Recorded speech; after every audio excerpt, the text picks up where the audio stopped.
My name is Eleanor Vance. I'm 44 years old. I'm the CEO of Vance Industries, a technology firm in Austin, Texas. We specialize in software development and artificial intelligence. I employ over 500 people. I have an office on the top floor of a building that I built from nothing.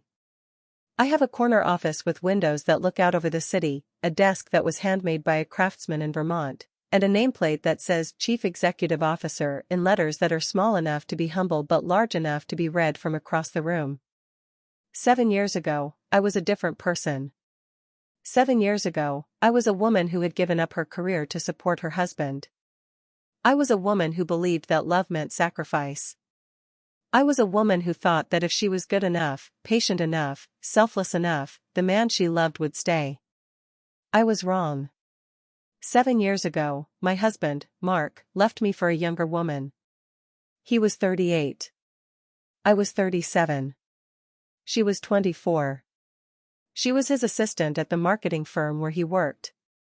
She had long blonde hair and a laugh that sounded like wind chimes.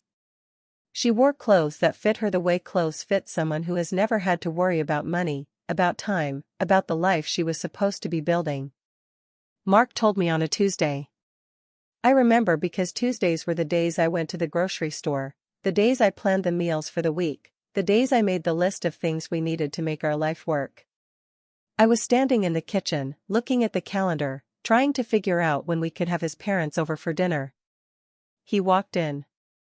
He didn't take off his coat. He didn't put down his briefcase. He stood in the doorway and he said, "I'm leaving."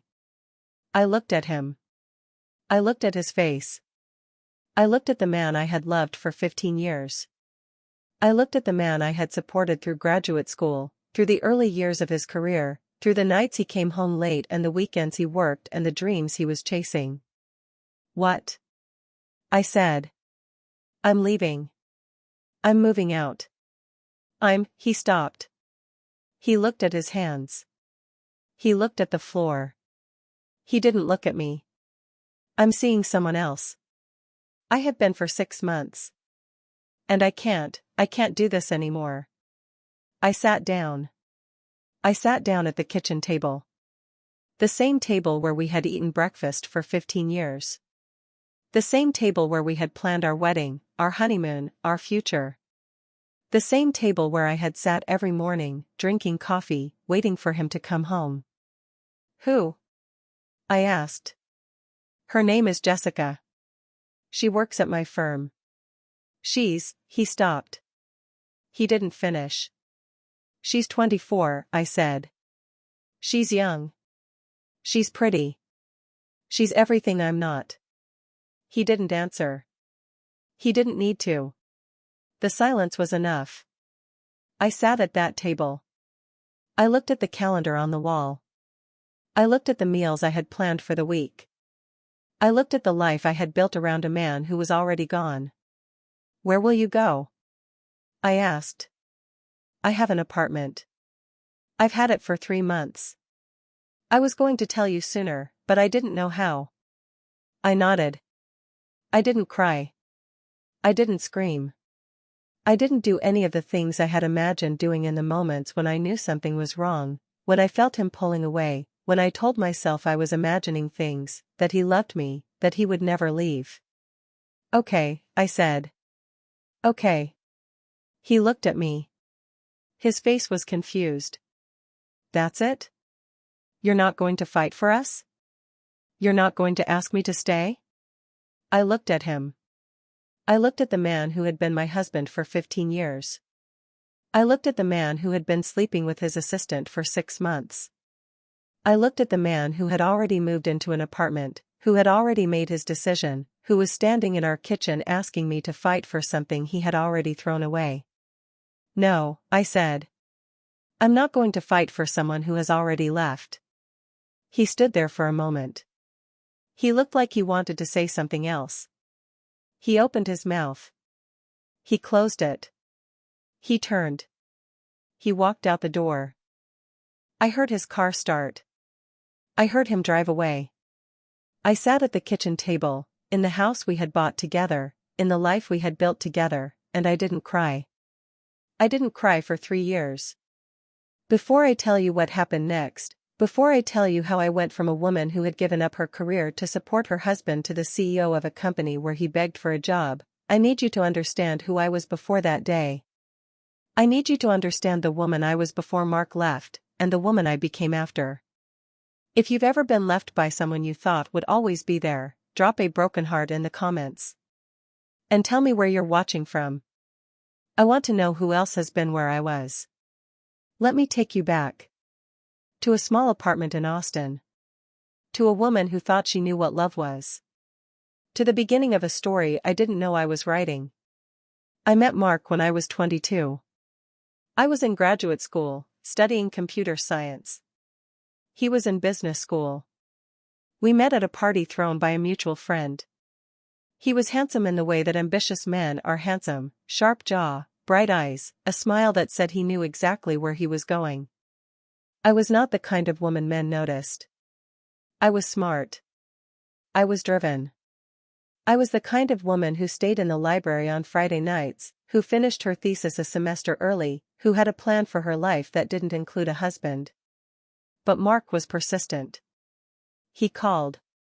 He showed up at my study sessions with coffee. He told me I was brilliant, that I was going to change the world, that he wanted to be there when I did. I fell for it. I fell for him. We got married when I was 24. I had just finished my master's degree. I had job offers from 3 different tech firms. I was ready to start my career. Mark was starting his first job at a marketing firm. He told me we could both work, both build our careers, both be successful. But then he got an opportunity. A promotion. A chance to move up faster than anyone expected. He needed to work late. He needed to travel. He needed someone to hold things together at home. And I was there. I was always there. I took a part-time job. I told myself it was temporary. I told myself that once Mark was established, I would go back to full-time work. I told myself that this was what love meant: sacrifice, support, being there for the person you loved. The years passed. The part-time job became a consulting gig. The consulting gig became a few clients I managed from home. The few clients became a way to fill the hours between the things Mark needed me to do. I stopped applying for jobs. I stopped going to conferences. I stopped talking to the people who had once believed I was going to change the world. I became Mark's wife. That was my identity. That was my job. That was my life. I told myself it was enough. I told myself I was happy. I told myself that this was what I wanted. But late at night, when Mark was traveling, when the house was quiet, when I was alone, I would sit at my computer and look at the code I had written years ago. The programs I had built. The ideas I had for things I could create. I would look at them and I would feel something. Something that was almost like hunger. Something that was almost like grief. I had been someone once. I had been someone who was going to change the world. And I had let that person disappear. Mark left on a Tuesday. On Wednesday, I went to the bank. I opened an account in my own name. I transferred half of our savings. It wasn't much. Mark had spent most of what we had. The house was in both our names. The car was in his. On Thursday, I called a lawyer. She told me what I already knew. Mark had been hiding assets. The apartment he had rented for 3 months had been paid for out of our joint account. The trips he had taken with Jessica had been charged to our credit card. The life he had been building with her had been built with our money. On Friday, I went to the grocery store. I bought food for one. I went home. I sat at the kitchen table. I looked at the calendar on the wall. I took it down. I threw it away. On Saturday, I sat at my computer. I opened the file where I had saved the code I wrote in graduate school. I looked at it. I read it. I remembered who I had been. On Sunday, I started writing code again. The first year was the hardest. Mark's lawyer dragged the divorce out for 18 months. He wanted the house. He wanted the car. He wanted to pay as little as possible. He said I had been a dependent spouse who had contributed nothing to our marriage. He said I had no career, no prospects, no future. I sat in the courtroom. I listened to his lawyer tell a judge that I was a woman who had spent 15 years doing nothing. I listened to him say that I was lucky to get anything at all. I listened to him say that I had been holding Mark back from the life he deserved. I didn't cry. I didn't scream. I looked at Mark. He was sitting at the other table, his new wife beside him. Jessica was holding his hand. She was wearing a ring that cost more than my car. I looked at her. I looked at him. I looked at the judge. Your Honor, I said. I would like to submit evidence. My lawyer handed the judge a folder.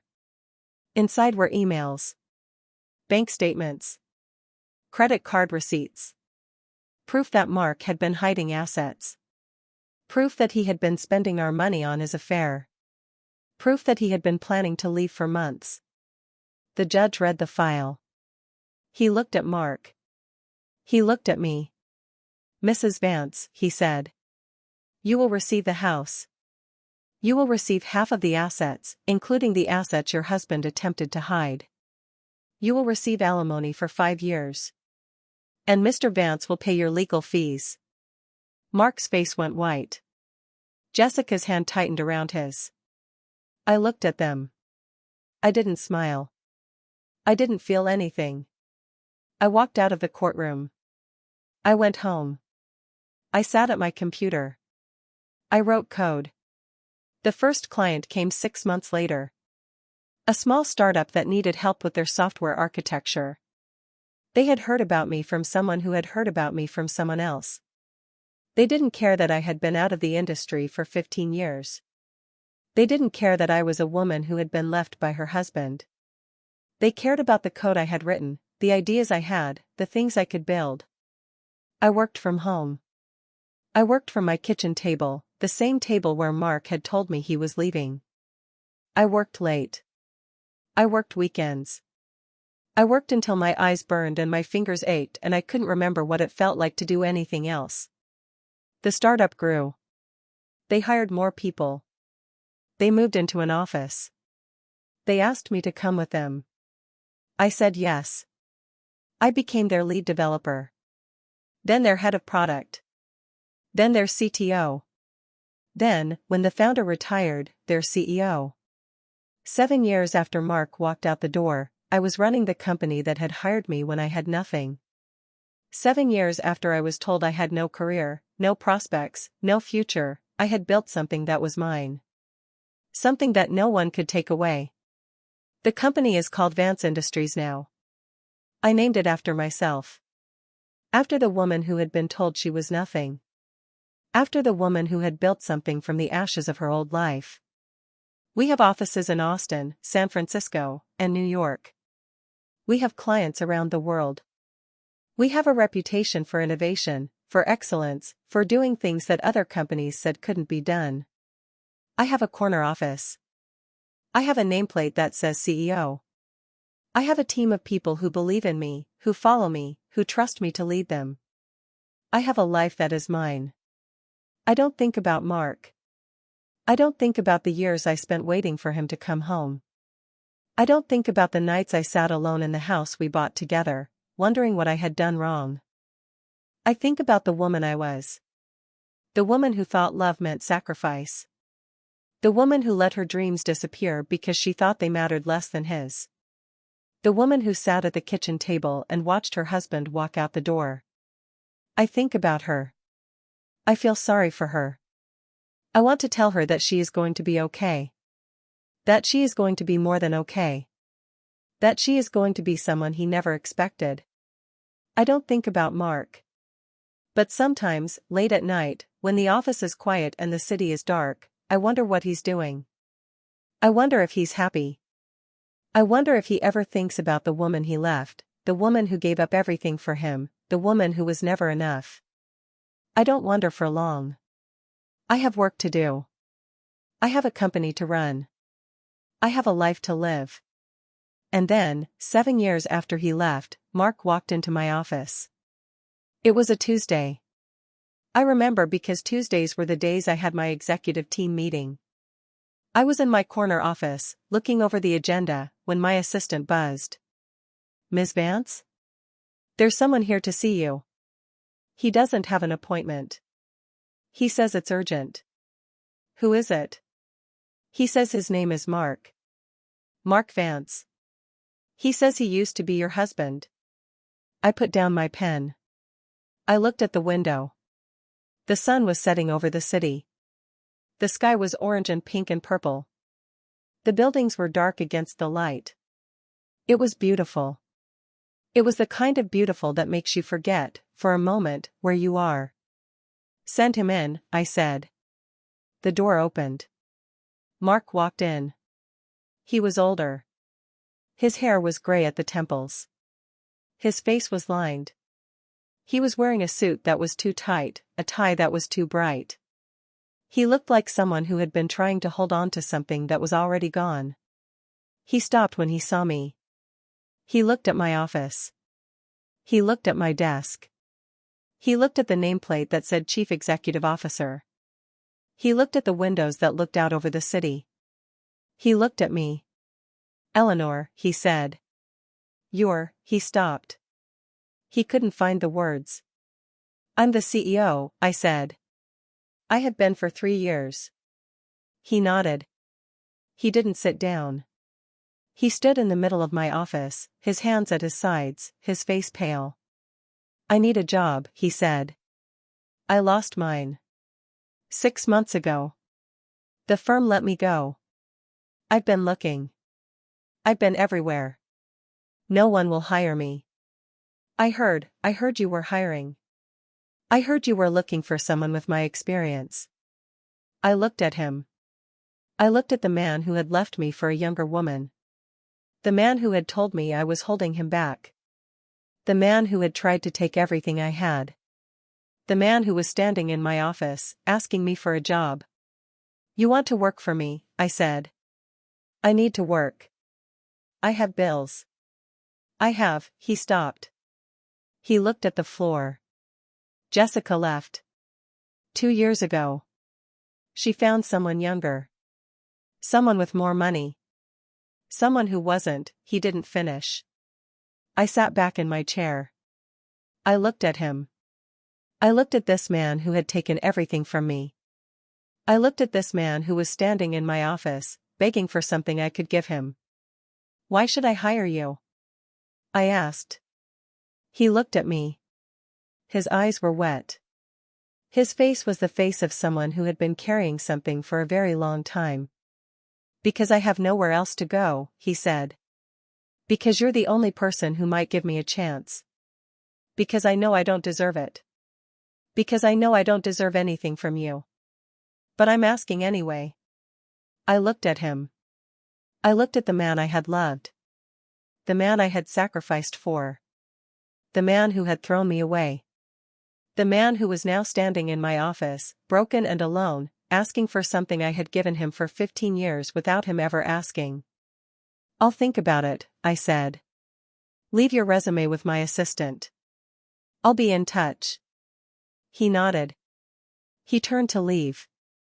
He stopped at the door. He didn't turn around.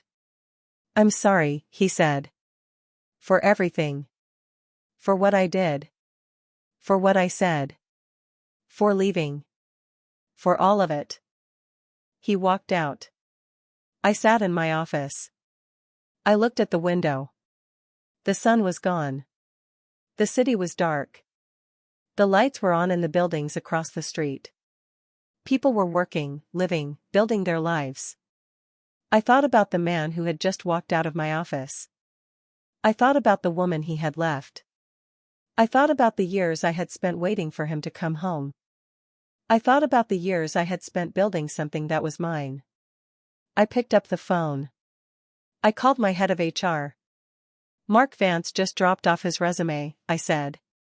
"I want you to put him through the standard hiring process. No special treatment. No shortcuts. He goes through the same process as everyone else. If he's the best candidate, we hire him. If he's not, we don't. Yes, Ms. Vance. I hung up. I looked at the window. I looked at the city. I looked at the life I had built. I didn't know what I was going to do. I didn't know if I was going to hire him. I didn't know if I was being kind or cruel, generous or foolish. But I knew one thing. I was not the woman he had left. I was not the woman who sat at the kitchen table and watched him walk out the door. I was not the woman who gave up her dreams for a man who didn't deserve them. I was someone else. Someone stronger. Someone who had built something from nothing. Someone who held the keys to his future in her hands. And I had to decide what kind of person I wanted to be. Here's where I need to pause. Because what happened next, the interview, the decision, the moment I had to look at Mark across the table and decide whether to give him a chance, that's the part of this story that changed everything. If you've ever had to decide whether to give someone a second chance, type chance in the comments. Let me know you understand. The HR process took 3 weeks. 3 weeks of phone screenings, skills assessments, panel interviews. 3 weeks of watching from my office as Mark walked through the building, sat in waiting rooms, shook hands with people who didn't know he used to be my husband. 3 weeks of waiting to see if he was good enough, smart enough, qualified enough to work for the company I had built. I didn't interfere. I didn't ask for updates. I told my head of HR, a woman named Diane who had been with me since the beginning, to treat him like any other candidate. No favors. No shortcuts. No special consideration. But I watched. I watched from my corner office, from the window that looked out over the floor where candidates waited.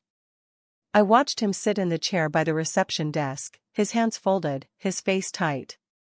I watched him walk into interview rooms, shake hands with my managers, try to sell himself to people who didn't know the story of who he was and what he had done. He didn't know I was watching. He didn't know that I saw him checking his phone every few minutes, looking for messages that didn't come.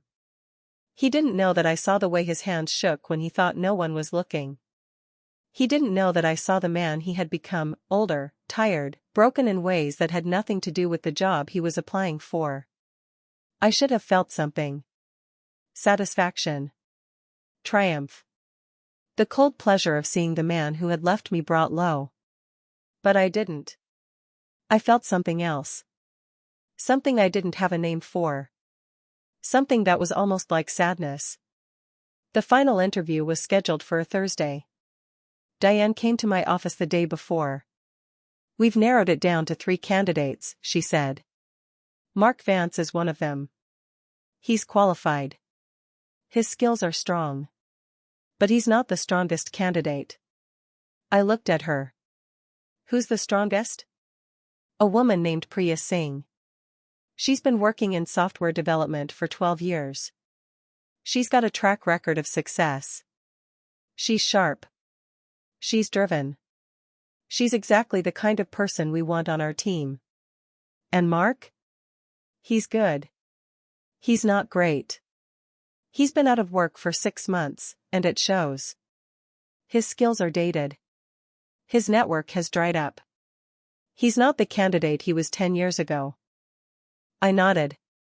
I looked at the window. The city was gray with rain. The buildings were wet. The streets were empty. Let me sit in on the final interview, I said. I want to see him for myself. Diane looked at me. She didn't ask why.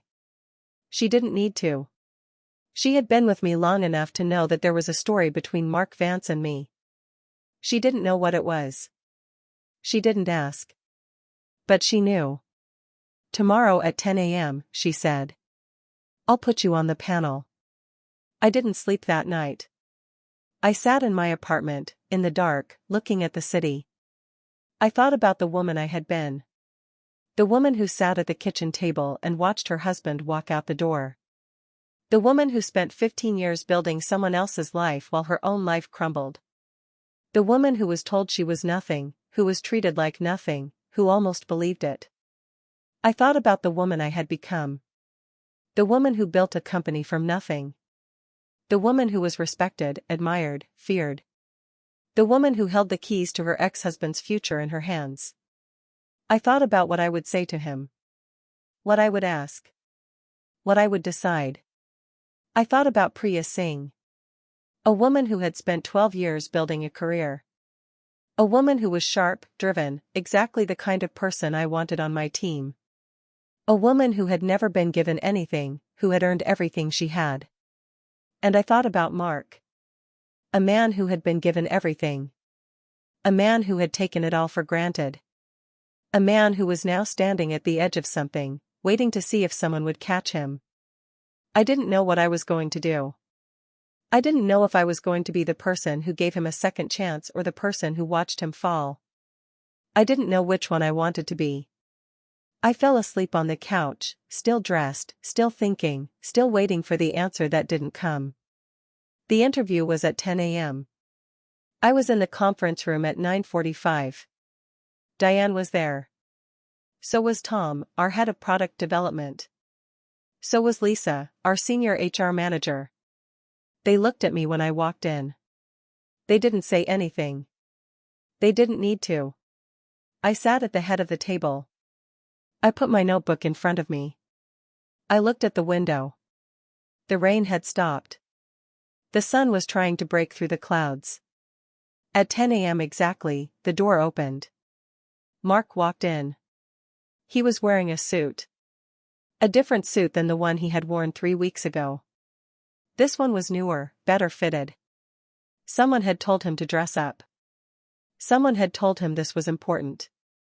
He saw me. He stopped. His face went pale. His hands went to his sides. He looked at me like I was something he had seen in a dream, something he had forgotten, something he was seeing for the first time. "Eleanor," he said. "Mr. Vance," I said. "Please have a seat." He sat down. He looked at the people around the table. He looked at Diane, at Tom, at Lisa. He looked at me. "I didn't know," he started. "You didn't know I would be on the panel," I said. "I'm the CEO. I sit in on final interviews for senior positions. It's standard procedure." He nodded. He looked at his hands. They were shaking. "Let's begin," I said. The interview was professional. Diane asked about his experience. Tom asked about his skills. Lisa asked about his management style. Mark answered. He was nervous. He stumbled over his words. He couldn't find the confidence he had once worn like a coat. I didn't ask anything. I sat at the head of the table and I watched. I watched him try to sell himself to people who didn't know him, who didn't care about his past, who only cared about what he could do for the company. I watched him try to be the man he had been 10 years ago, the man who had been on his way up, the man who had everything going for him. He wasn't that man anymore. He was someone else. Someone who had lost his job, his wife, his sense of who he was. Someone who was standing at the edge of something, waiting to see if he would be pulled back. At the end of the interview, Diane looked at me. "Ms. Vance, do you have any questions for Mr. Vance?" I looked at Mark. He looked at me. His eyes were wet. His hands were shaking. "One question," I said. "Mr. Vance, why do you want to work for this company?" He looked at me. He looked at the people around the table. He looked at the window, at the city, at the sky that was trying to break through the clouds. "Because it's the best company in the city," he said. "Because I want to work for people who are building something. Because I want to be part of something that matters." He stopped. He looked at me. His voice changed. "Because I need a second chance. I know I don't deserve it. I know I've made mistakes. I know I've hurt people. But I'm not the same person I was. I'm not the man who," he stopped. He couldn't finish. The room was quiet. Diane was looking at her notebook. Tom was looking at the window. Lisa was looking at me. Thank you, Mr. Vance, I said. We'll be in touch. He stood up. He walked to the door. He stopped. He turned around. Eleanor, he said. I'm sorry. I'm sorry for everything. I'm sorry for what I did. I'm sorry for how I left. I'm sorry for the years I took from you. I'm sorry for, his voice broke. He put his hand over his mouth. I'm sorry. He walked out. The door closed behind him. I sat at the head of the table. I looked at my hands. They weren't shaking. They were steady. The decision was mine. Diane made that clear. The panel would make a recommendation, but the final decision was mine. The final decision was always mine. I went back to my office. Why? He asked. Why would you do this for me? After what I did to you? I'm not doing it for you, I said. I'm doing it because it's the right thing to do. I'm doing it because I don't want to be the person who let someone fall when I could have caught them. I'm doing it because I'm not you. I'm not the person who walks away. He was crying. I heard it. The way he was trying to be quiet, trying to hold himself together, trying to be the man he thought he was supposed to be. Thank you, he said. Thank you, Eleanor. I don't deserve. I know you don't, I said. But you're getting it anyway. Don't make me regret it. I hung up. I sat at my desk. I looked at the window. The sun was setting. The city was golden pink and orange. The buildings were bright against the darkening sky. I didn't know if I had done the right thing. I didn't know if I was being kind or foolish, generous or naive. I didn't know if Mark would take the chance I was giving him or throw it away the way he had thrown away everything else. But I knew one thing. I was not the woman he had left. I was not the woman who sat at the kitchen table and watched him walk out the door. I was not the woman who gave up her dreams for a man who didn't deserve them. I was someone else. Someone who could give a second chance without losing herself. Someone who could be kind without being weak. Someone who could hold the keys to someone else's future and choose to open the door. Mark started the training program the next week. He showed up on Monday morning, dressed in a suit that was too tight, his hair cut short, his face clean. He looked like someone who was trying to be someone else. I watched him from my office. I watched him walk into the training room. I watched him sit in a chair that was too small for him, next to people who were young enough to be his children. I watched him try to be part of something he didn't understand. He didn't look at me. He didn't try to talk to me. He kept his head down, his hands folded, his eyes on the work. He was good at the work. I knew he would be. Mark had always been good at the work. It was the rest of it he couldn't figure out. The rest of it he had never been able to figure out. The weeks passed. He learned our systems. He learned our processes. He learned our culture. He was quiet. He was careful. He was the kind of employee who did what he was told, who didn't complain, who didn't ask for anything. The other trainees liked him. He was older. He was experienced. He knew things they didn't know. He helped them. He taught them. He became someone they could count on. I watched. I watched from my office. I watched him become someone I didn't recognize. Someone who was trying. Someone who was changing. Someone who might be worth the chance I had given him. The call came on a Friday. It was from Diane. Ms. Vance, I need to talk to you about Mark Vance. What about him? He's been doing well in the training program. His supervisors are impressed. His peers respect him. He's been helping the younger trainees, staying late to work with them, putting in extra time. That's good. It is. But there's something else. One of the trainees came to me today. She said Mark told her something. Something about you. About what happened between you. I felt something cold settle in my chest. What did he say? He told her the truth.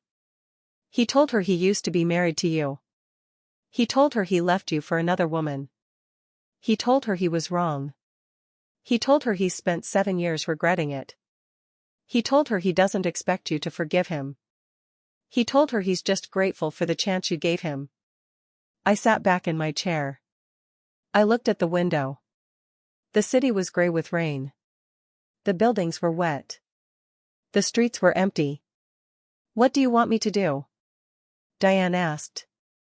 "Nothing," I said. "Do nothing. Let him stay. Let him work. Let him be."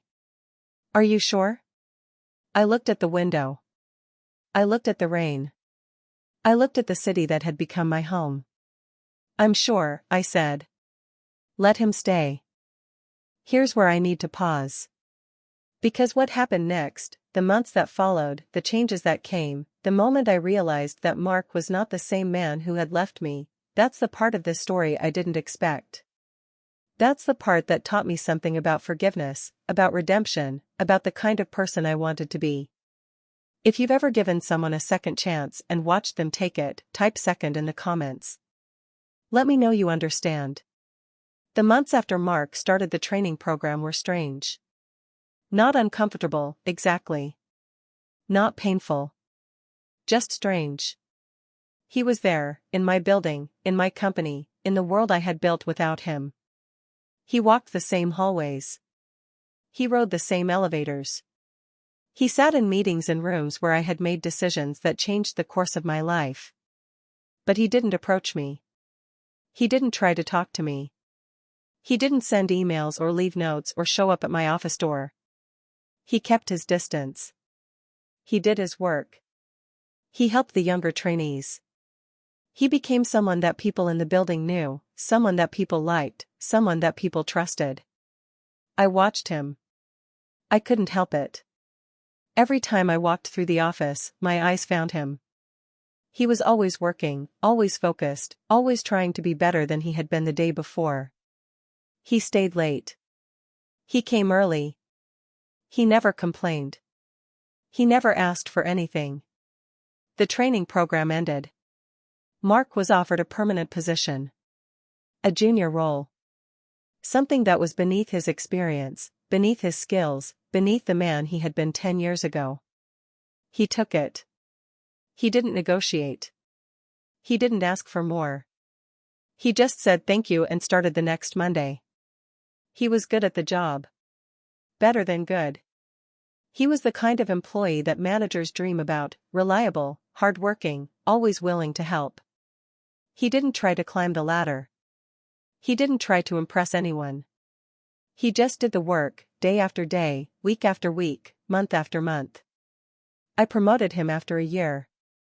Not because of who he was, not because of what he had been to me, but because he deserved it. He had earned it. He had worked harder than anyone else, learned faster than anyone else, produced better results than anyone else. He was the best person for the job. He came to my office when he got the news. He stood in the doorway, his hands at his sides, his face careful. He looked at me the way you look at something you're afraid to touch. "Thank you," he said. "I know I don't deserve." "You deserve it," I said. "You earned it. That's why you got it." He nodded. He didn't say anything else. He turned to leave. He stopped at the door. "Eleanor," he said. "I want you to know something. I'm not the same person I was. I'm not the man who left. I'm trying to be someone else. Someone better. Someone who deserves the chances you've given me." I looked at him. At the man who had been my husband. At the man who had left me for a younger woman. At the man who was standing in my office, telling me he was trying to be better. "I know," I said. "I see it. Every day. I see you trying." He nodded. He walked out. I sat at my desk. I looked at the window. The city was bright with sun. The buildings were clean. The sky was blue. I didn't know if I had forgiven him. I didn't know if I ever could. But I knew that I had stopped being angry. I had stopped carrying the weight of what he had done. I had stopped letting the past define who I was. And that, I realized, was more important than forgiveness. That was freedom. The next year was a good year for the company. We grew. We hired. We launched new products. We expanded into new markets. We became the kind of company that people talked about, that people wanted to work for, that people admired. Mark was part of that. He wasn't the most important part.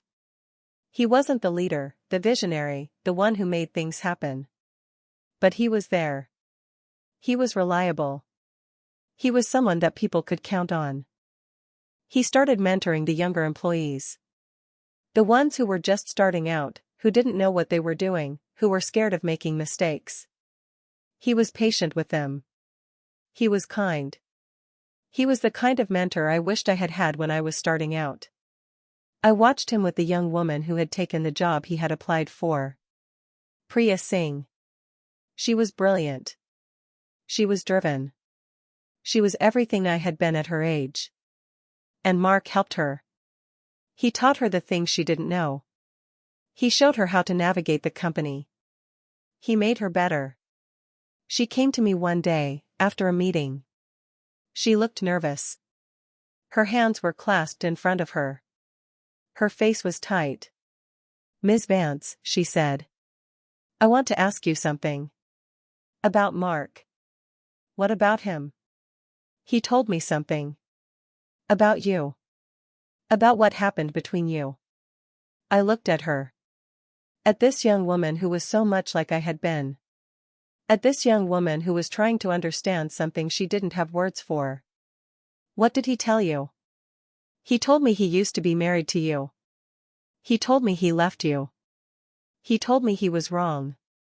He told me he spent years trying to be someone else. Someone who deserves the chances you've given him." I nodded. I waited. "I don't understand," she said. "How can you work with him? How can you be kind to him? How can you give him chances? After what he did to you?" I looked at her. I looked at this young woman who was trying to understand something that had taken me years to learn. "Because I'm not the person I was when he left," I said. "Because I've spent 7 years building something that is mine. Because I don't need to be angry to be strong. Because I don't need revenge to be whole. Because the best revenge is a life well lived. And I have that. I have everything I ever wanted. And he has nothing. He has a job he's grateful for. A life he's trying to rebuild. A past he can't escape. And I don't need to punish him. Life already has." She looked at me. Her face was open. Her eyes were wide. "You forgave him," she said. I shook my head. "I didn't forgive him. I let go. I let go of the anger. I let go of the hurt. I let go of the person I was when he left. And when I let go of that person, I realized I didn't need anything from him. Not an apology. Not an explanation. Not a second chance. I didn't need anything. I was free." She nodded. She walked out. I sat at my desk. I looked at the window. The city was bright. The sun was setting. The sky was orange and pink and purple. I thought about the woman I had been. The woman who sat at the kitchen table and watched her husband walk out the door. The woman who spent 15 years building someone else's life while her own life crumbled. The woman who was told she was nothing, who was treated like nothing, who almost believed it. I thought about the woman I had become. The woman who built a company from nothing. The woman who was respected, admired, feared. The woman who could give a second chance without losing herself. The woman who could be kind without being weak. I thought about Mark. About the man who had left me. About the man who was trying to be someone else. About the man who was standing in my office, telling me he was sorry, telling me he was trying to be better. I didn't know if I would ever forgive him. I didn't know if I needed to. But I knew that I was free. I knew that the past no longer held me. I knew that I had built something that no one could take away. And that, I realized, was enough. That was more than enough. The call came on a Tuesday. It was from Diane. "Ms. Vance, I need to talk to you about Mark." "What about him?" "He's been offered a job.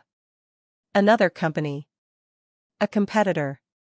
They're offering him a senior position. More money. More responsibility.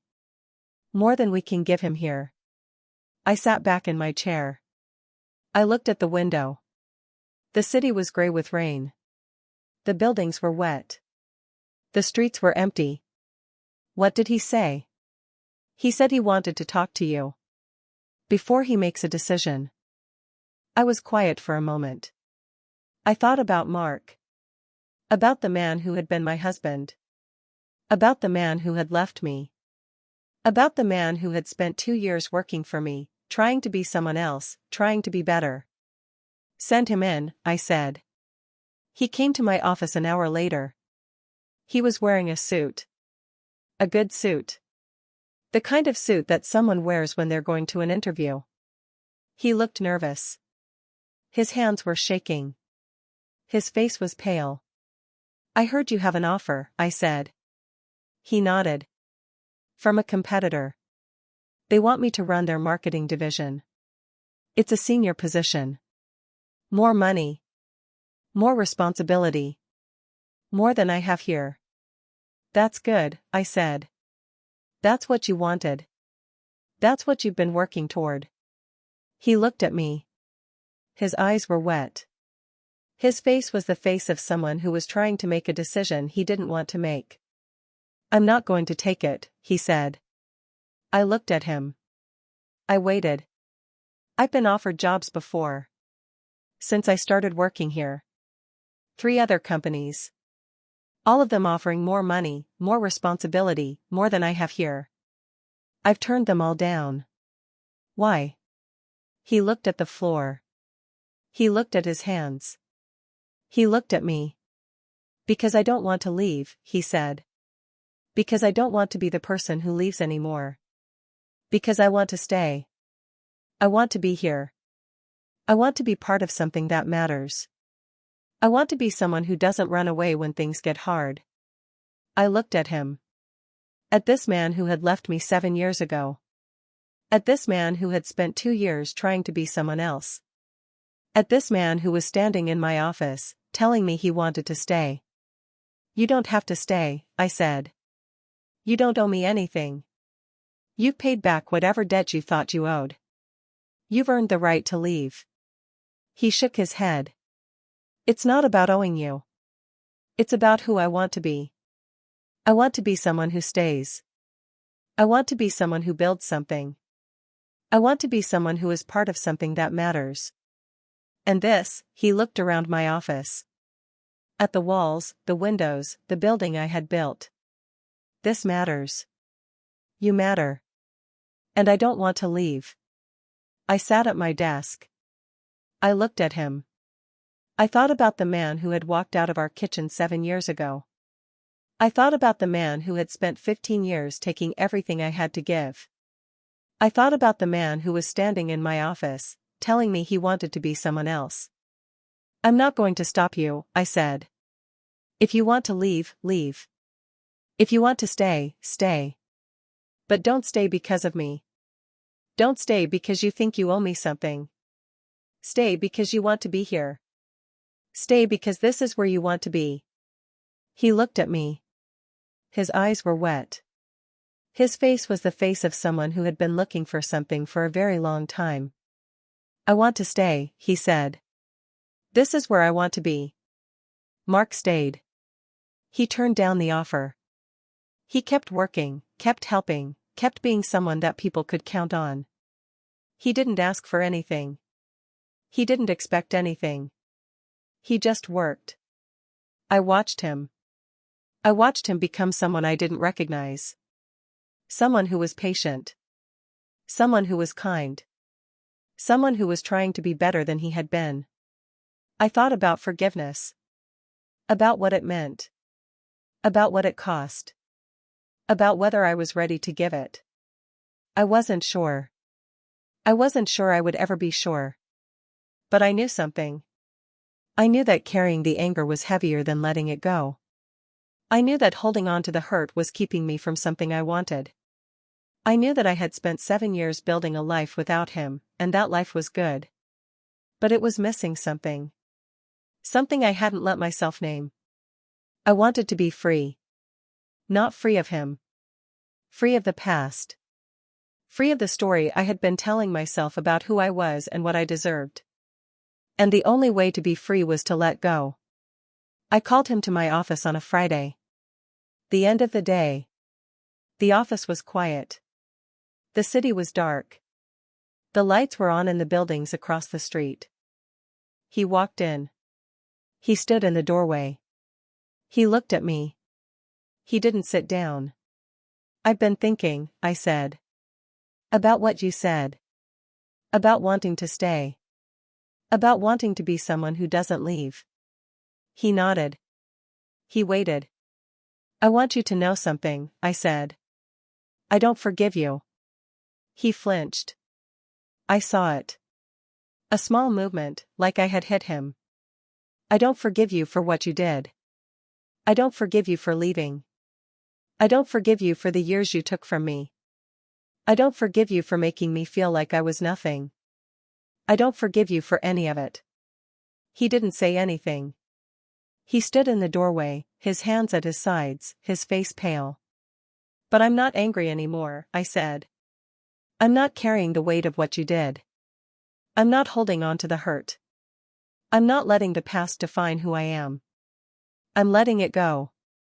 I'm letting it go because I want to be free. I'm letting it go because I don't want to carry it anymore. I'm letting it go because I deserve to be happy. And I am happy. I'm happy with the life I've built. I'm happy with the person I've become. And I don't need anything from you. Not an apology. Not an explanation. Not a second chance. I don't need anything." He was crying. Tears running down his face. He didn't wipe them away. "I'm sorry," he said. "I'm so sorry. I know it doesn't matter. I know it doesn't change anything. But I'm sorry. I'm sorry for what I did. I'm sorry for how I left. I'm sorry for the years I took from you. I'm sorry for making you feel like you were nothing. You were never nothing. You were everything. And I was too stupid to see it." I looked at him. At the man who had been my husband. At the man who had left me for a younger woman. At the man who was standing in my office, crying, telling me he was sorry. "I know," I said. "I know you're sorry. And I believe you. But I need you to understand something. Being sorry isn't enough. You have to show me. You have to show me every day. You have to show me that you're not the same person who left. You have to show me that you're trying to be someone else." He nodded. He wiped his face. He looked at me. "I will," he said. "Every day. For the rest of my life." Here's where I need to pause. Because what happened next, the years that followed, the changes that came, the moment I realized that I had forgiven him without meaning to, that's the part of this story I never expected. That's the part that taught me what forgiveness really means. If you've ever let go of something you thought you would carry forever, type "let go" in the comments. Let me know you understand. The years after that conversation were different. Not because Mark changed, he had already started changing long before that day. But because I changed. I stopped watching him. I stopped thinking about him. I stopped measuring my life against the life he had taken from me. I let him be. I let him work. I let him become whoever he was going to become. And I let myself be free. It wasn't dramatic. There was no moment of revelation, no sudden burst of clarity. It was slow. It was quiet. It was the kind of change that happens when you're not looking, when you're too busy living your life to notice that the weight you've been carrying is getting lighter. I stopped checking the hallway for him. I stopped noticing when he came in early or left late. I stopped wondering if he was happy, if he was sorry, if he ever thought about the years we had lost. He was there, in my building, in my company, in the world I had built. And I didn't care. Not because I was angry. Not because I was cold. But because he didn't matter anymore. He didn't matter the way he had mattered. He was just someone who worked for me. Someone who did his job. Someone who was part of the landscape of my life, but not the center of it. I thought about the woman I had been. The woman who sat at the kitchen table and watched her husband walk out the door. The woman who spent 15 years building someone else's life while her own life crumbled. The woman who was told she was nothing, who was treated like nothing, who almost believed it. I thought about her with tenderness. With sadness. With the kind of love you have for someone who survived something terrible. She was me. She was still me. But she wasn't all of me. She was just one part of a story that had kept going. Mark stayed with the company. He didn't leave. He didn't try to climb the ladder. He worked. He helped. He became the kind of person that people trusted, that people relied on, that people came to when they needed help. He was good at his job. Not great. Not the best. But good. Reliable. Steady. He didn't ask for anything. He didn't expect anything. He just worked. And I let him. I let him be part of the world I had built. I let him be someone who mattered, not to me, but to the people who worked with him, the people he helped, the people who didn't know who he had been or what he had done. I didn't tell anyone. Not the story of what he had done. Not the story of who he had been. I let him be whoever he wanted to be. I let him build something new. The way I had built something new. The way we all have to build something new when the thing we thought would last falls apart. The promotion came 5 years later. Mark had been with the company for 7 years. He had worked his way up from the training program to a senior position. He had earned it. He had earned it the way you earn something when you start with nothing and build it yourself. I signed the papers. I approved the promotion. I didn't think about it. I didn't agonize over it. It was a business decision. He was the best person for the job. That was all. He came to my office when he got the news. He stood in the doorway, the way he always stood, his hands at his sides, his face careful. "Thank you," he said. "I know I don't." "You deserve it," I said. "You earned it. That's why you got it." He nodded. He didn't say anything else. He turned to leave. He stopped at the door. "Eleanor," he said. "I want you to know something. I've been seeing someone. For a year now. Her name is Sarah. She's a teacher. She's kind. She's patient. He stopped. He looked at his hands. She's good for me. She makes me want to be better. She makes me want to be the person I should have been all along." I looked at him. At the man who had been my husband. At the man who had left me for a younger woman. At the man who was standing in my office, telling me he had found someone who made him want to be better. "I'm happy for you," I said. And I meant it. I was happy for him.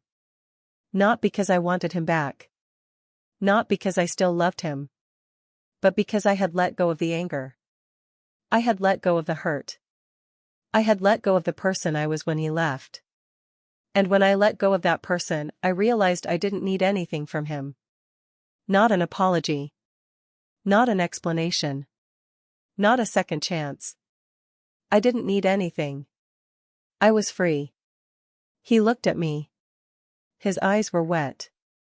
His face was the face of someone who had been looking for something for a very long time and had finally found it. "Thank you," he said. "For everything. For the chance. For the job. For letting me stay. For letting me be someone else. He stopped. He couldn't finish. Go, I said. Go be happy. You deserve it. We both do. He walked out. I sat at my desk. I looked at the window. The city was bright with sun. The buildings were clean. The sky was blue. I thought about the woman I had been. The woman who sat at the kitchen table and watched her husband walk out the door. The woman who spent 15 years building someone else's life while her own life crumbled. The woman who was told she was nothing, who was treated like nothing, who almost believed it. I thought about the woman I had become. The woman who built a company from nothing. The woman who was respected, admired, feared. The woman who could give a second chance without losing herself. The woman who could be kind without being weak. The woman who could let go. I smiled. I picked up my phone. I called my assistant. Cancel my afternoon meetings, I said. I'm going home early. I drove home that evening. The city was busy. The streets were crowded. The sun was setting. The sky was orange and pink and purple. I drove to the house I had bought when I became CEO, the one with the garden and the porch and the windows that looked out over the hills. I parked the car. I walked inside. The house was quiet. It was always quiet. I had gotten used to it. The quiet of a life lived alone, of a woman who had learned to be enough for herself. I made tea. I sat on the porch. I watched the sunset. I thought about Mark. About the man he had been. About the man he had become. About the years we had lost, the years we had wasted, the years we had spent trying to be something we weren't. I didn't feel sad. I didn't feel angry. I didn't feel anything, really. Just a kind of peace. The peace that comes when you stop fighting. When you stop trying to be someone you're not. When you let go of the things you can't change and focus on the things you can. I had built a life. I had built a company. I had built something that was mine. Something that no one could take away. And Mark had built something too. Something small. Something quiet. Something that was his. And that was enough. That was more than enough. I saw Mark one more time before he left the company. He came to my office to tell me he was leaving. He had gotten a job offer. A good one. A senior position at a firm in Dallas. He was going to move. He was going to start something new. He was going to be someone else. I wanted to tell you myself, he said. Before I told anyone else. I looked at him. At the man who had been my husband. At the man who had left me for a younger woman. At the man who had spent 7 years working for me, trying to be someone else, trying to be better. You don't have to leave, I said. You have a place here. You've earned it. He shook his head. I need to go. I need to be somewhere where no one knows who I was. Where I can be who I am now. Where I can build something that's mine. I understood. I understood better than he knew. I'm proud of you, I said. I'm proud of who you've become. He looked at me. His eyes were wet. His face was the face of someone who had been waiting to hear those words for a very long time. I'm proud of you too, he said. I've always been proud of you. Even when I was too stupid to show it. Even when I was too lost to see it. I've always been proud of you. Of what you've built. Of who you are. We stood there, in my office, the man who had left me and the woman he had left. We stood there for a moment, not speaking, not touching, just being. And then he turned. He walked to the door. He stopped. Goodbye, Eleanor, he said. Goodbye, Mark. He walked out. I sat at my desk. I looked at the window. The city was bright with sun. The buildings were clean. The sky was blue. I thought about the woman I had been. The woman who sat at the kitchen table and watched her husband walk out the door. I thought about the woman I had become. The woman who watched him walk out of her office and felt nothing but peace. I smiled. I picked up my pen. I went back to work. Here's what I've learned. Forgiveness isn't about the other person. It's about you. It's about letting go of something that was never yours to carry. It's about choosing to be free. It's about building a life that is yours, a life that no one can take away, a life that is enough. I spent 15 years building someone else's life. I spent 7 years building my own.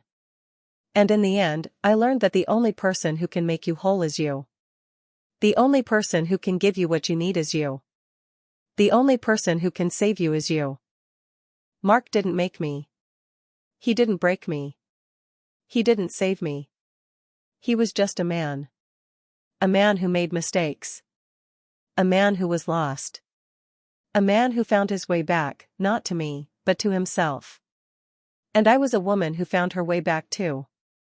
Not to him. To myself. I am Eleanor Vance.